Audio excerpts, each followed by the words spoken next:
Welcome to our channel. Today we how to authorize edge tracking prevention and profile sync protections, full guide step by step clearly. Open Microsoft Edge on your computer.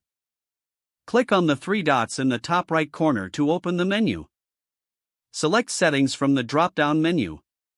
In the left sidebar, click on Privacy, Search, and Services. Scroll down to the Tracking Prevention section. You will see options for tracking prevention levels. Choose your preferred level, basic, balanced, or strict. For maximum protection, select strict. Next, go back to the left sidebar and click on Profiles. In the Profiles section, ensure that the toggle for Sync Everything is turned on. If you prefer to select specific items, toggle on the options you want to sync. This may include favorites, passwords, history, and more. Review your sync settings to make sure they align with your privacy preferences. Close the Settings tab once you have made your changes. Now, your tracking prevention and profile sync protections are successfully configured. You can enjoy a safer browsing experience with enhanced privacy controls.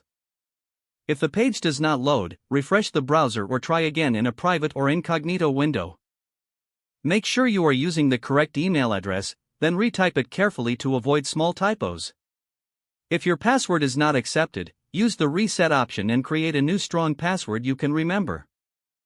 Check your spam folder for verification or security emails, then complete any requested confirmation steps. Enable two-factor authentication if available to improve account security and reduce unauthorized access risk.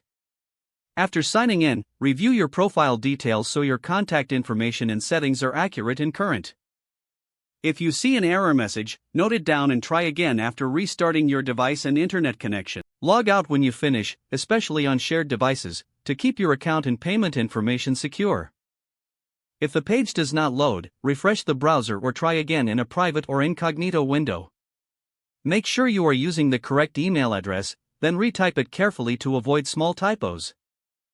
If your password is not accepted, use the reset option and create a new strong password you can remember. Check your spam folder for verification or security emails, then complete any requested confirmation steps.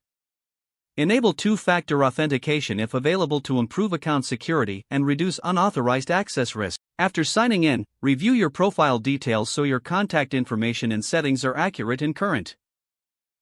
Don't forget to like this video and subscribe to our channel for more step-by-step tech guides.